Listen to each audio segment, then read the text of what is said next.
Good morning, everyone. I'm Opiami Persil. And I'm Kyle Bautista, and we will be your news anchors for today's special report. Welcome to our special news report on the Third Republic of the Philippines, a period of transformation and challenge for our nation following World War II. Today, we'll uncover the stories behind the leaders, struggles, and the triumphs that define this period. It's a tale of resilience and determination as the Filipino people embrace the promise of freedom after centuries of colonization. The transition from war to independence was no small achievement. Imagine a country grappling with widespread of destruction, economic collapse, and the immense task of rebuilding not just its cities, but its very identity as a sovereign nation. It's an inspiring story of how the Philippines rise from the ashes to war to reclaim its place on the global stage. Our reporters will guide you through this remarkable journey. Let's begin with the foundation of the Third Republic. The story of the Third Republic of the Philippines will be reported by our team.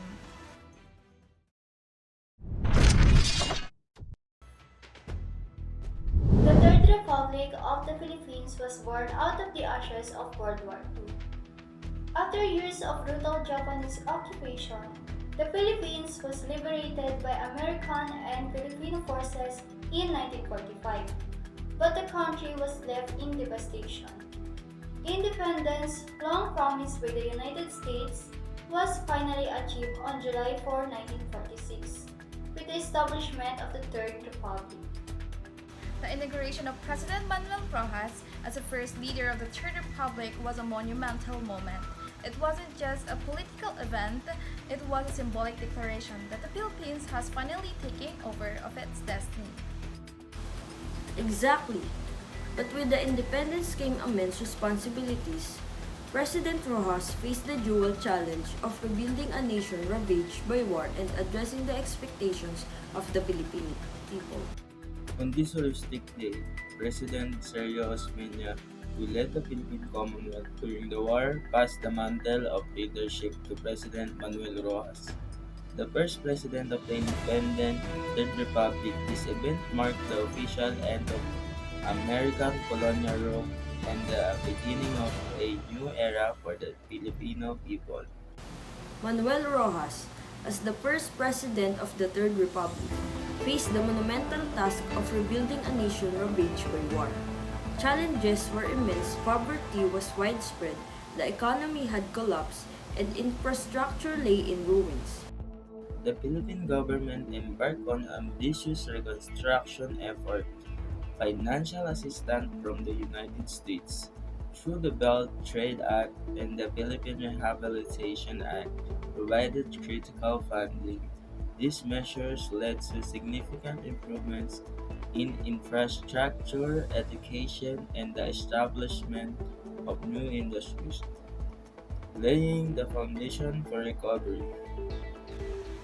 As a nation worked to rebuild, internal conflicts added a new layer of difficulty.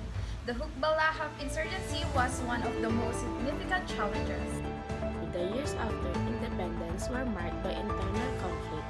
The Hukbahalab, a communist-led guerrilla movement that had fought against Japanese forces during the war, turned against the government. They demanded land reforms and social justice, leading to rural insurgencies. After President Rojas' sudden death in 1948, Vice President Elfrido Quirino assumed the presidency. Quirino's administration focused on rebuilding efforts and achieving political stability. Though the HUP rebellion was eventually suppressed, it highlighted deep-seated issues of inequality and poverty that persisted throughout the 1950s. The 1950s brought the sense of optimism. The economy recovered and modernization became a central theme. Cities in Manila grew rapidly while a cultural and artistic movement thrived, reflecting the nation's resilience and hope for a brighter future. Political reforms and leadership changes shaped this era. President Ramon Magsaysay, elected in 1953, was celebrated for his focus on agrarian reform and his connection with the masses. However, after his tragic death in 1957, political tensions resurfaced. In 1965, Ferdinand Marcos rose to power, initially promising economic growth and national stability. His administration initiated major infrastructure projects, but his increasing authoritarianism in his second term led to growing unrest. The Third Republic came to an end in 1972 when President Marcos declared martial law, citing threats from communist, insurgents, and other destabilizing forces. This move centralized power, curtailed civil liberties, and extended his rule far beyond constitutional limits, ushering in a new controversial chapter in Philippine history. The proclamation of martial law is not a military takeover. I, as your duly elected President of the Republic, use this power which may be implemented by the military authorities, but still is a power embodied in the Constitution to protect the Republic of the Philippines and our democracy.